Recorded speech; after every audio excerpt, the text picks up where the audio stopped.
O tema de hoje é: só tem virada se Deus estiver. Só tem virada se Deus.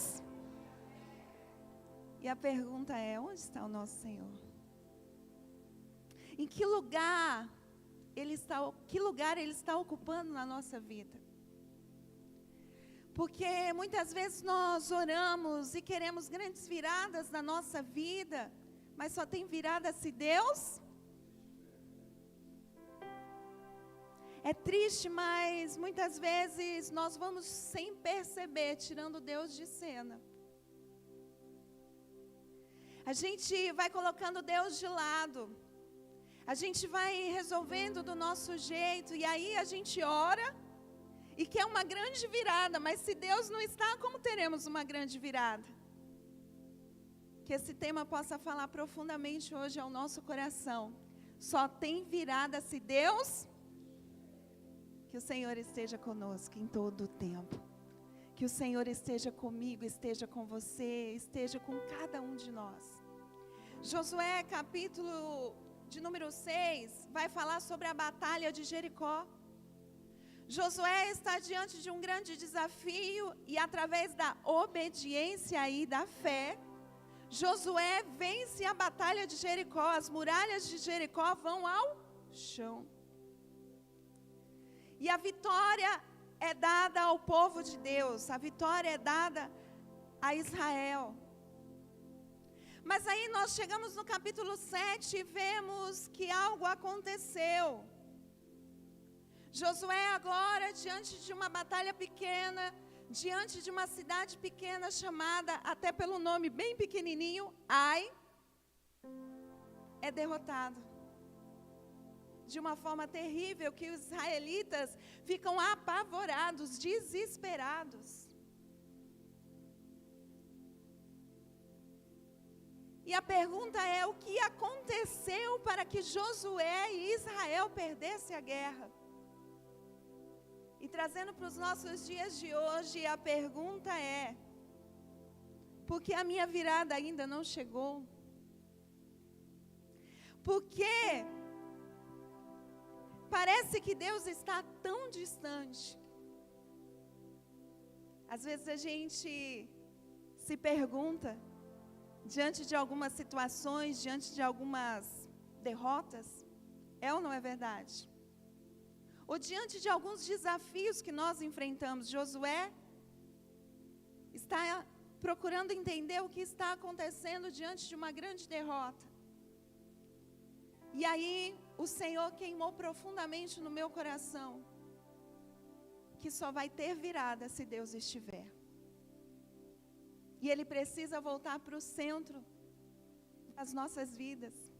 Ele precisa voltar a ser prioridade nas nossas vidas. Ele precisa voltar a ser o nosso Senhor, para que a virada de verdade aconteça na nossa vida. Porque a maior virada da minha e da sua vida, sabe qual é? O Senhor Todo-Poderoso. Às vezes você está achando que a maior virada da sua vida é aquela conquista financeira, mas eu quero dizer para você que a maior virada da sua vida é o dono do ouro e da prata, o Deus Todo-Poderoso, que está ao seu favor, ao nosso favor. Tem gente pensando que uma grande virada é uma conquista aqui nessa terra, mas a grande virada das nossas vidas é o Senhor nas nossas vidas. E que Ele possa voltar para o centro das nossas vidas. E aí Josué capítulo 7, verso 1 vai dizer: mas os israelitas violaram as instruções do Senhor a respeito das coisas separadas para o Senhor. Um homem chamado Acã roubou algumas delas, e a ira do Senhor se acendeu contra os israelitas. Acã era filho de Carmim, filho de Zirim, filho de Zerá, da tribo de Judá. Por que, pastora, grandes viradas não acontecem na nossa vida? Josué nos leva para refletir. Violaram as instruções do Senhor. Será que nós também não estamos violando as instruções do Senhor? O Senhor tem falado conosco. O Senhor muitas vezes, pastor Rogério, tem até desenhado. Não é assim que as pessoas falam? Não estou entendendo. Dá para desenhar? Deus está desenhando para muita gente. E o que nós estamos fazendo com as instruções do Senhor? O que estamos fazendo? Eles perderam a guerra porque violaram as instruções do Senhor. Diante dos despojos da guerra, eles precisavam separar aquilo que era para o Senhor, para o tesouro do Senhor. Mas uma pessoa olhou para aquilo que era do Senhor e disse: não tem nada demais. Eu vou ficar com aquilo que é de Deus. Eu vou pegar essa capa, eu vou pegar esse ouro, eu vou pegar essa prata e ninguém vai perceber. E quantas vezes nós seguimos a nossa vida assim? Nós violamos algumas instruções de Deus, nós violamos alguns mandamentos de Deus e achamos que não vai acontecer nada. Mas eu quero dizer para você que antes do juízo final, da prestação de contas finais, há prestações de contas que nós precisamos dar ao nosso Deus. E como está a nossa prestação de contas ao Senhor? Porque violar, sabe o que é? É simplesmente sacar da onde nós não deveríamos sacar. É roubar algo de alguém que nós não deveríamos roubar. O Senhor tem dado as instruções, o Senhor tem dado as direções, e o que nós temos feito com as direções do Senhor, com as instruções do Senhor? E a Bíblia diz que a ira do Senhor se acendeu. Tem contas que estão ficando caras demais. Tem contas que estão ficando caras demais. E antes que seja tarde demais, o Senhor vem até nós no dia de hoje para nos despertar e dizer: ei, coloca a casa em ordem. Porque não adianta só retirar, não adianta só violar, não adianta só rejeitar, porque uma hora a conta chega, e a conta está chegando para muita gente.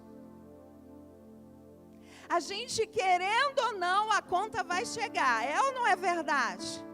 Não cuida da saúde, a conta chega. Não cuida da vida financeira, a conta chega.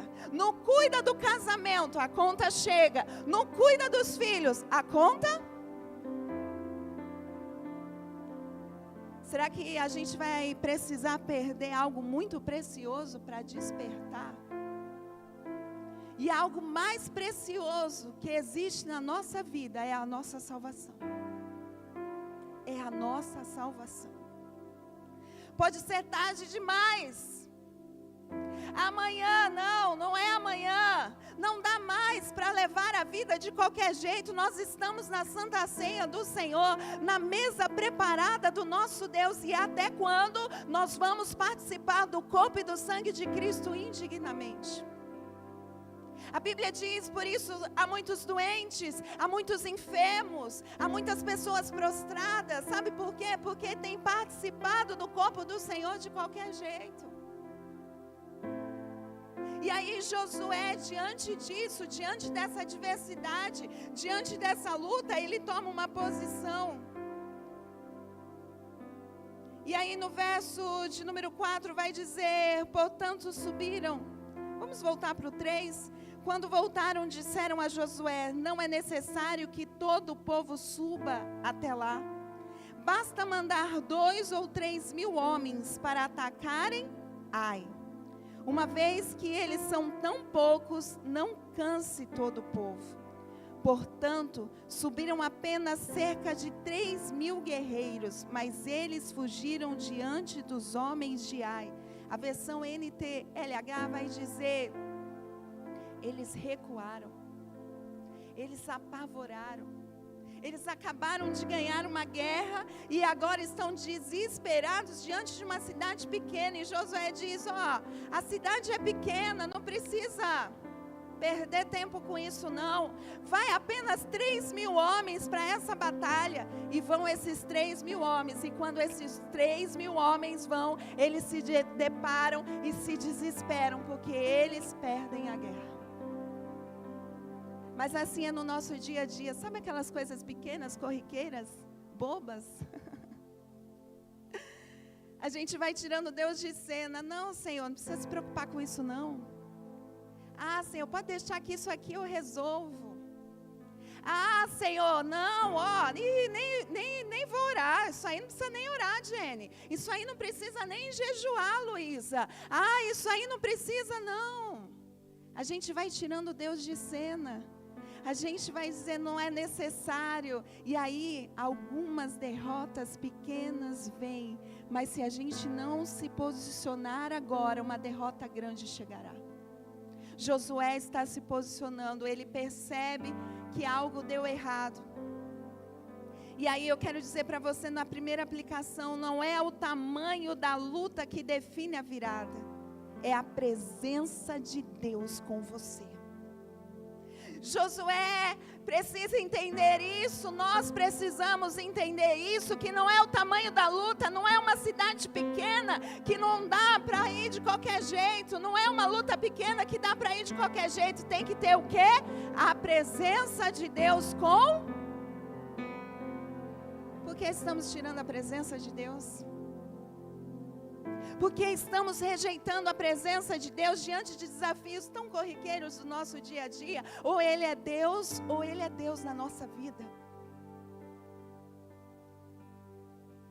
E aí, sem perceber, nós deixamos de orar, nós deixamos de buscar na palavra, nós deixamos de jejuar, de consagrar, e assim vamos fazendo pequenas concessões. E vamos retirando a presença de Deus da nossa vida. Misericórdia. Misericórdia. E aí Josué capítulo 7, o verso 5, vai dizer: que os perseguiram desde o portão da cidade até as pedreiras e mataram 36 soldados que recuavam pela encosta. Com isso, o povo se encheu de medo e perdeu completamente o ânimo. Sabe por que a gente está desanimado? Sabe por que a gente está prostrado diante de algumas lutas? Porque a presença de Deus tem se retirado. Nós temos tirado a presença de Deus da nossa vida. Não faça isso. Tem muita gente desanimada, tem muita gente dizendo, não vale mais a pena orar. Nem eu acredito mais que pode mudar. E o verso 6 diz: Josué e as suas autoridades de Israel rasgaram as roupas, jogaram terra sobre a cabeça e se prostraram com o rosto no chão diante da arca do Senhor até entardecer. Então Josué clamou ao soberano Senhor: por que nos fizeste atravessar o Jordão para nos entregar os amorreus? Antes tivéssemos nos contentado em ficar do outro lado do rio. Senhor, o que posso dizer agora que Israel fugiu de seus inimigos? Quando os cananeus e todos os outros povos que vivem na região souberem do que aconteceu, nos cercarão e apagarão o nosso nome da face da terra. Então, o que será da honra do seu grande nome? Mas o Senhor disse a Josué: levante-se, porque você está prostrado com o rosto no chão. Israel pecou e quebrou a minha aliança, roubou alguns objetos que eu ordenei que fossem separados para mim. E não apenas os roubou, mas também mentiu a respeito e os escondeu no meio dos seus pertences. O próximo tópico vai especificar muito bem o que está acontecendo aqui. Muitas vezes oramos por viradas, mas Deus está esperando de verdade, arrependimento.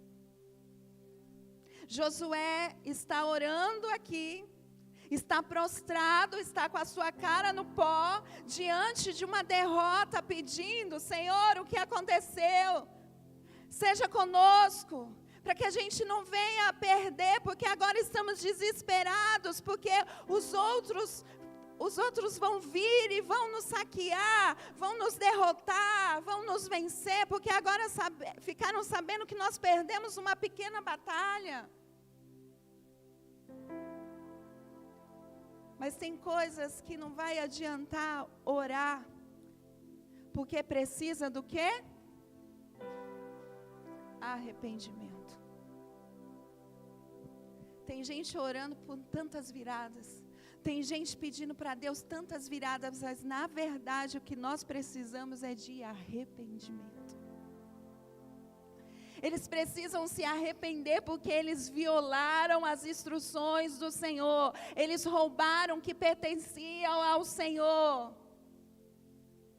E nós também como igreja precisamos nos arrepender, de nos distanciarmos do nosso Deus, de darmos ouvidos às nossas emoções, diante de escolhas ruins, de situações que muitas vezes desprezamos as instruções do Senhor, tiramos Deus de cena e agora queremos jogar a conta na conta de Deus.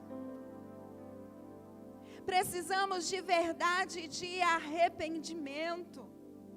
Não adianta orar se não tiver arrependimento. Tem que ter arrependimento, tem que ter reconhecimento do que está acontecendo.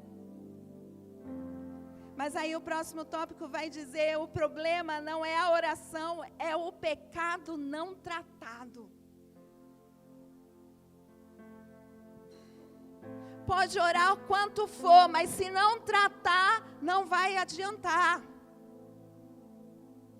Josué está orando, está com a cara no pó, mas o Senhor está dizendo para ele: levanta e santifica. E o Senhor está dizendo para nós nessa noite: levanta e santifica.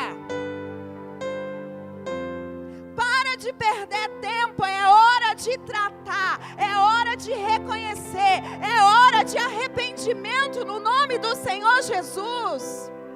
Porque senão não vai ter virada. O pastor pode ser dirigido por Deus, usado por Deus para nos entregar um tema de grandes viradas, mas se não houver arrependimento na minha e na sua vida, não haverá. Não haverá. E aí Josué começa a se posicionar. Ele vai à caça. Ele vai e se levanta como um homem de Deus. Ele se posiciona. Ele convoca todas as tribos e diz: eu vou achar aonde está o problema. Mas sabe qual é a verdade? Que muitas vezes a gente não quer encarar o problema. A gente não quer encarar o pecado. A gente não quer ser tratado. A gente não quer se arrepender. Ei, meu irmão, minha irmã, se arrependa.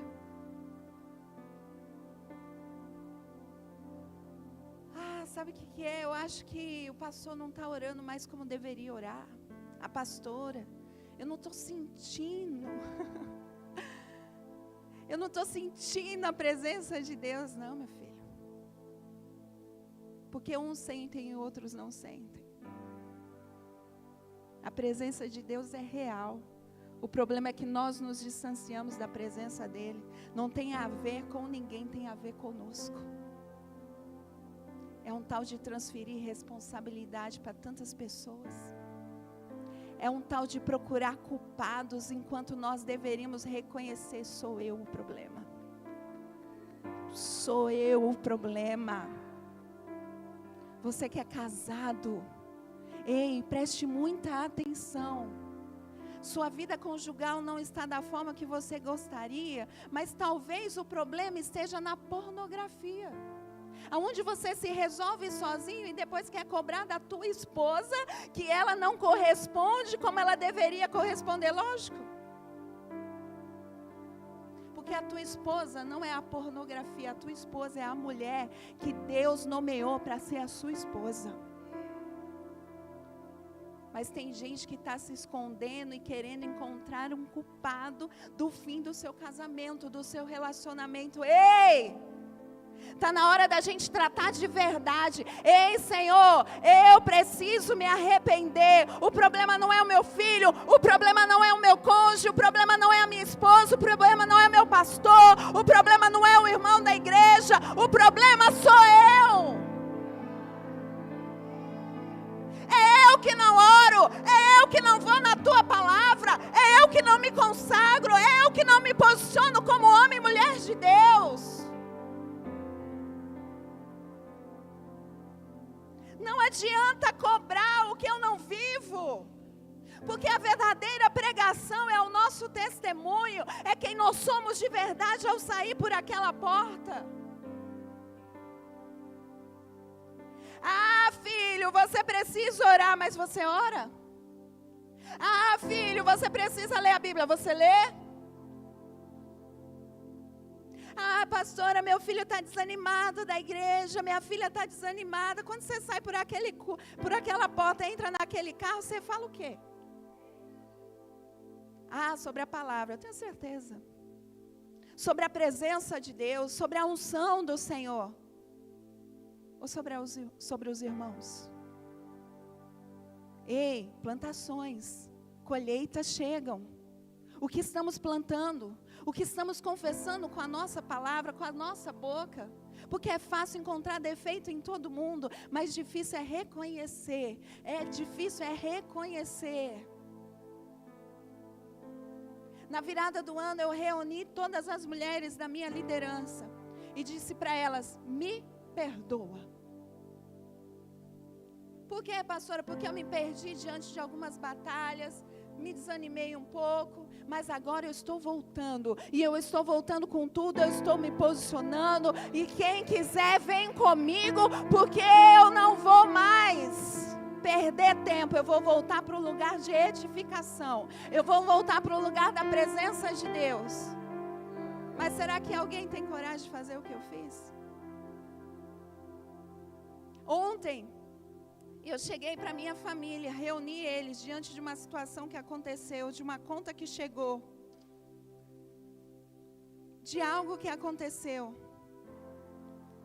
E eu disse para eles: eu quero pedir perdão para vocês. Aí o pastor: eita, o negócio tá bom aqui, tá pedindo perdão já.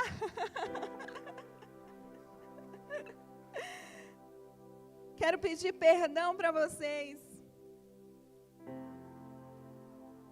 Eu vou me posicionar, eu vou cuidar da minha saúde. Deus tem dado muitos alertas. E eu vou cuidar da minha alimentação. Vamos sair, vamos viver, vamos para o parque, vamos se divertir com as crianças, vamos comer direito, vamos cuidar do templo do Espírito Santo. Falei para ele, sabe por quê? Porque Deus quer me usar muito, mas eu não vou atrapalhar o projeto de Deus, não. Eu vou fazer a minha parte. Estamos fazendo a nossa parte para Deus nos usar muito? Porque é fácil pedir para Deus: Deus, me cura.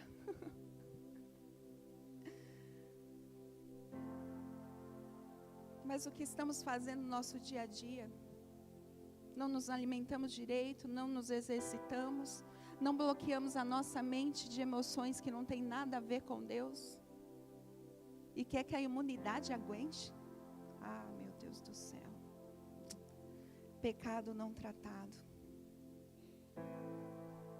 E aí o verso de número 20 diz: Acã respondeu: de fato pequei contra o Senhor, o Deus de Israel, foi isso que fiz. Entre os despojos vi uma bela capa da Babilônia, cerca de 2,5 kg de prata e uma barra de ouro com um pouco mais de meio quilo. E eu os desejei tanto que os tomei para mim. Estão escondidos no chão debaixo de minha tenda com a prata por baixo. O próximo tópico vai dizer: a resposta pode estar no que está escondido debaixo da sua tenda. Estava escondido debaixo da tenda de Acã uma capa babilônica. O que significa a capa babilônica, pastor? A capa babilônica significa, sabe o quê? Eu querer me encaixar neste mundo. Ele olha para aquela capa babilônica, aquela capa bonita, aquela capa de tecidos maravilhosos e deseja aquela capa, mas aquela capa não era para ele. Ei, tem coisas que não é para mim e para você, sabe por quê? Nós viemos de uma origem chamada céus. Nós estamos nessa terra de passagem. E há um destino para onde nós voltaremos, que continua sendo o quê? Os céus. Tem coisa que não é para mim e para você. A nossa mãe já disse, não, você não é todo mundo. Mas o Senhor também disse, ei, você não é multidão, você não é levado pelo vento, você não é levado por modinhas, você é nomeado e escolhido por mim para produzir frutos e frutos de bênçãos. Para de querer ser como todo mundo, você não é todo mundo, você é filho amado do Pai. Você é filha amada do Pai, nomeada e escolhida para honrar e glorificar o nome dEle. Mas tem muita gente desonrando o nome do Senhor. Tem muita gente desonrando o nome do Senhor. O que está escondido debaixo da nossa tenda? Ninguém viu, pastora, mas o Todo-Poderoso viu. Ninguém sabe, pastora, mas Ele sabe. Ele conhece todas as coisas. Ele é o alfa, o ômega, o princípio e o fim. É melhor a conta chegar aqui diante de pessoas do que a conta chegar diante do nosso Deus e a ira dele se acender contra nós, meu Deus. Porque enquanto a conta chega aqui, ainda dá tempo, mas se a conta chegar no juízo final, é uma eternidade de perdição. Mas aí, o próximo tópico vai dizer, só tem virada se Deus estiver. Traz para a luz. Traz para a luz. O que precisa ser trazido para a luz no dia de hoje. O que precisa ser trazido para a luz na minha e na sua vida no dia de hoje. Israel perdeu. Mas Josué chega agora diante de mais uma instrução de Deus e traz para a luz aquilo que derrotou o povo de Deus. O Senhor está nos trazendo aqui nessa noite, sabe para quê? Para trazer à luz aquilo que está no escuro, aquilo que está na mentira, aquilo que está no engano, porque isso vai destruir a nossa vida. E aí, o próximo tópico vai dizer, mas Deus só permanece onde há verdade, onde há arrependimento e onde há santidade. Verdade. Verdade. Como está a verdade da nossa vida? A verdade com a gente.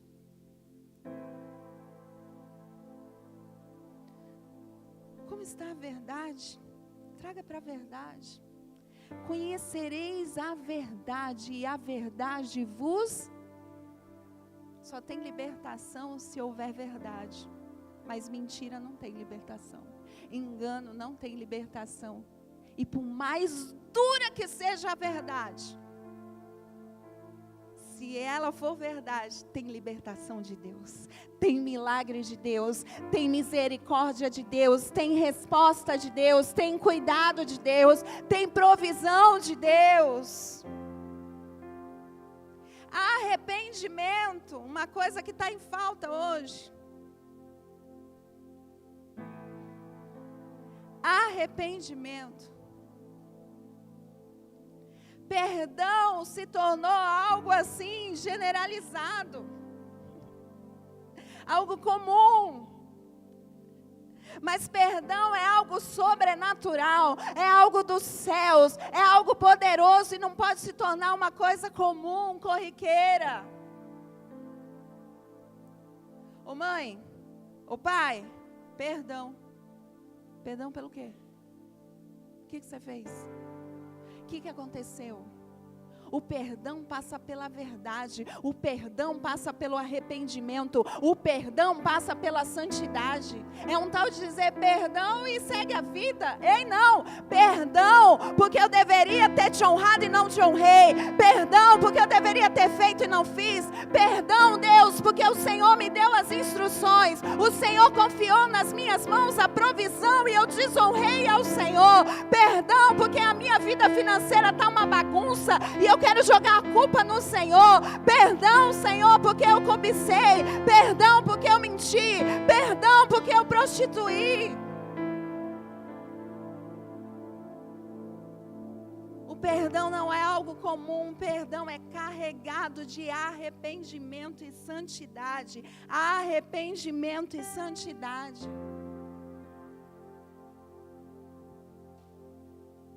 Meu Deus. E aí o próximo tópico vai dizer: enquanto você encobre o erro, Deus se afasta. Mas quando você expõe, Deus retorna. Olha o que diz Provérbios capítulo 28, verso 13, na versão Ara, revista e corrigida. O que encobre as suas transgressões, Provérbios 28, 13. O que encobre as suas transgressões jamais prosperará, mas o que confessa e deixa alcançará-me. Que o Senhor possa retornar para a nossa vida, para que a nossa vida prospere de verdade. Que o Senhor possa retornar para mim e para a sua vida, para que uma virada aconteça de verdade. Mas para isso, nós precisamos confessar. Não dá mais para esconder, não dá mais para enganar. É verdade, é arrependimento, é santidade. E para encerrar, o último tópico vai dizer algo muito importante. A presença de Deus destrava a virada que o pecado havia bloqueado. A presença de Deus destrava a virada que o pecado havia bloqueado. Ei, Ele continua sendo um Deus misericordioso. Ele continua sendo um Deus amoroso. Ele continua sendo um Deus que quer trazer grandes viradas para mim e para você. E prova disso é que Josué, no capítulo 8, ele coloca na luz do Senhor. Ele coloca a casa em ordem. E aí sabe o que acontece? O interessante é que o Senhor diz para eles: podem ir, porque agora eu estarei com vocês. E não só estarei com vocês, mas agora do meu tesouro particular, daquilo que é meu direito, eu vou entregar para vocês. Ei, eles haviam violado e roubado aquilo que pertencia a Deus. E agora, diante do arrependimento e trazendo a presença de Deus, ei, preste atenção, trazendo a presença de Deus de volta, o Senhor não só faz que eles ganhem a batalha, mas o Senhor tira do tesouro dele e diz: os despojos agora não são meus, são de vocês. Ei, Deus tem do tesouro deles muitas provisões, muitos milagres para entregar nas suas mãos, quando a presença dele voltar para mim e para a sua vida. Deixa a presença de Deus voltar, deixa a luz do Senhor voltar, deixa o Espírito Santo transbordar da glória dele sobre a sua vida. Ele não só perdoa, como ele entrega do tesouro dele as melhores provisões para mim e para você. Ei, você pode ter errado o foco, o alvo, mas ele não errou. O amor dele continua sendo poderoso, a misericórdia, a graça, o perdão e muitos milagres entregue em suas mãos, em nome de Jesus, amém.